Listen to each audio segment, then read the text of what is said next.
Good afternoon, everyone. Record floods, China. Record floods just coming off that in the U.S. African mega lakes begin to refill. Lake Victoria, 128-year high in water. We're looking where the new grow zone is going to be established. That's why all the BRICS money is pouring like a waterfall into Africa. So how expensive will our food get as this transition moves forward?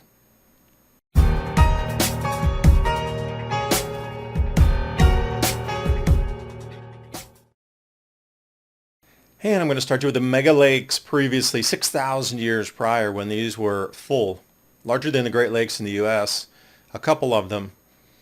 The amount of water that these held was astounding, and then the rivers, estuaries that connected back to the sea from Central Africa, well, that's where the trade routes originated, waterways. And what if it's time for the pendulum to swing wetter on the next 6,000 year cycle? Well, we would start to see the very bottoms of these mega lakes that are dried out refill again. It's the lowest point. Water's going to go there first again.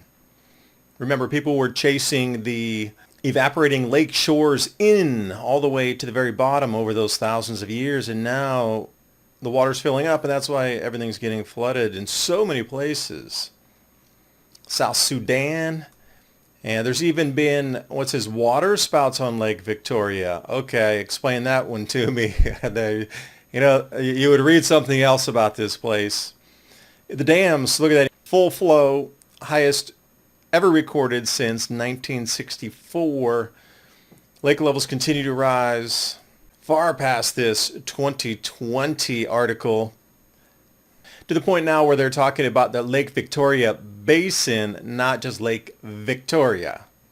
So you can see the countries that are going to benefit from this, Uganda, Kenya, Tanzania, Rwanda, will be able to grow an enormous amount of food as long as they have reliable electricity and reliable transportation routes. Look at this place. It's already been pre-seasoned, if you will. The infrastructure's there almost. It could be easily connected. So with the above ground water rainfall increasing, imagine if you could tap all these aquifers that are there. Then you could use the below ground aquifer resources to then also supplement, and you'd have an amazing grow zone there, double rotation crop. Again, that's why so much money is going from BRICS into this area, because the more northerly latitudes are going to start struggling more and more to produce the same amount of crop yields. If those decline, no problem. They already got Africa as a perfect place to reset the debt cycle and export the food out of there and provide development at the same time. And also, not widely reported in the U.S. news, record rainfalls flooding the Midwest. Now, the derecho, which I covered, 500-mile-long derecho storm, 105-mile-an-hour winds, and it swept about 100 miles in through Iowa, Illinois, and Indiana right now when the corn was up. So an enormous amount of corn destroyed. But these record floods preceded that by just a week. And if you hadn't heard about it, well, these areas of South Dakota looks tame here. This is NASA Earth Observatory, and then we move forward and look, the flooded area. Again, that is the exact same thing that's happening in those mega lakes. The depressions that have dried out that aren't lakes any longer are now refilling because it's the lowest point. The water's going to run there first. So if you had previous lakes, they're going to fill up. And if there's any development along there, i.e. neighborhoods, malls, or whatever, because of the rest of it was drained. It turns out the key to losing weight and keeping it off is not carbs or fat or even probiotic-rich foods. Nope. The end game of having a healthy weight, as well as more energy and a long, healthy life, comes down to a specific switch which you can flip in your body to flush out unnecessary calories. Dr. Stephen Gundry is calling this caloric bypass. And by activating this specific process in your body, he's seen thousands, yes, thousands of people dramatically improve their health, even at age 50 and beyond. This includes losing weight, getting tons more energy, and returning to the good health that they had in their youth once they simply addressed this one key to better health. Dr. Stephen Gundry has lost 70 pounds himself using this research and has kept the weight off for over 20 years and counting. His digestive issues are gone, his health is fantastic, and he feels younger and healthier today than he did in his 40s. His video has been watched by over 20 million people to date, and you can watch and learn more about it at thehealthyfat.com/adapt.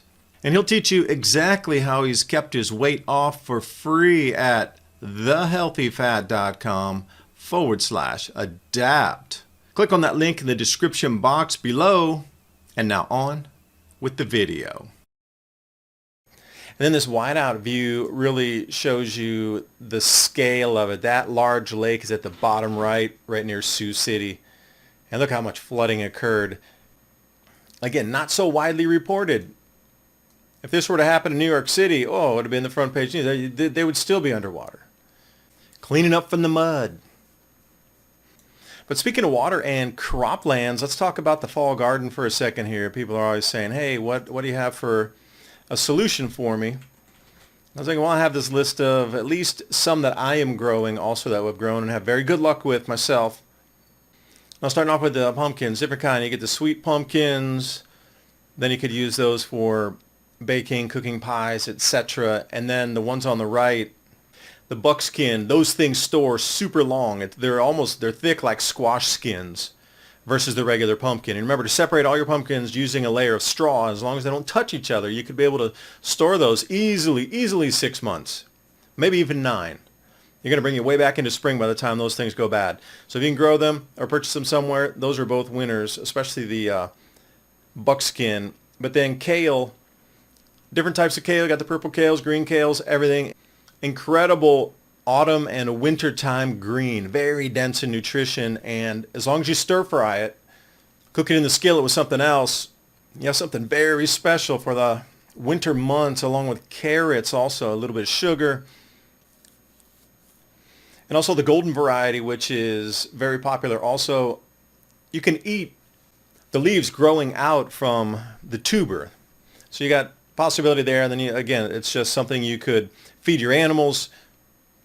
You can pickle it, you can eat it fresh. There's an enormous amount of things to do with this if you have farm animals also. And then broccolini at the bottom left there. We never had very good luck with regular broccoli, but broccolini, they come off these really small heads so you don't get all that moisture in the middle of it and a lot of insect areas so they can get in there between everything. These florets all break apart as they're growing. And then bush beans at the bottom, bush beans, not pole beans. It's going to be too cold for them to get way high up there, 6-8 feet. Bush beans, the ones that grow like a little bush tree on the ground, a couple feet tall. That's what you want to go for. And also the lettuces here, any types of lettuce, whatever you like. The butterball, the oak leaf, I like those.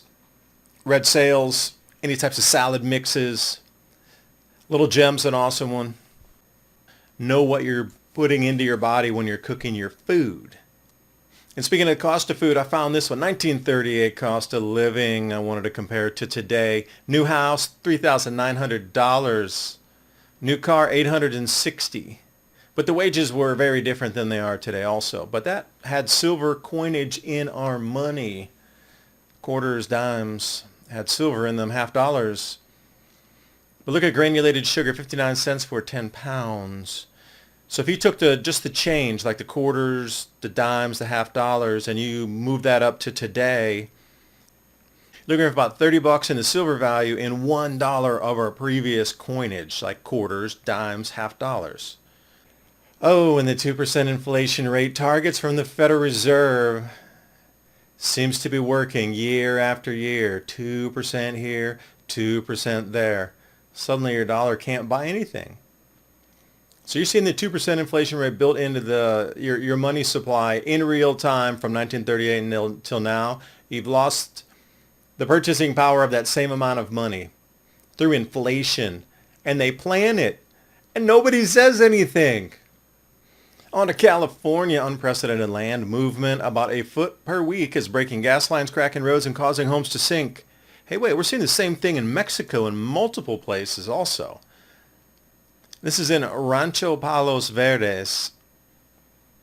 Roads and homes continue to crack and sink. I've linked everything below so you could follow these stories out because they're all amazing in their own right. They truly are. Like it is checking the boxes for, looking for signs. Let's talk about ice in the deserts. Is it any different? This is from Saudi Arabia. We've seen an enormous uptick, again, coming back to Africa. All these areas in the Middle East are becoming wetter also. But the thing I'd like to impart, though, is vast civilizations are taken down during these cycles. The greatest at the apex of their times, and different technologies and different building techniques. When these cycles roll in, you start to see the changes. It doesn't matter if it's a very ancient civilization out of the Indus Valley or if it's more Greek era. But these changeovers are noticeable in time. As we march through the last couple thousand years, we're right back at it again. And perhaps this is why we're seeing so much movement and so many distractions across the planet, because now whatever was being waited on for verification or confirmation, that the shift is quickening. It's here. It's noticeable. And maybe that's why we're seeing everything move so much faster in kind of a discombobulated, unplanned style with just sloppiness in it. Not sure myself. Let's start the conversation, though. Share those with your friends and your family. I appreciate you watching. Bye for now.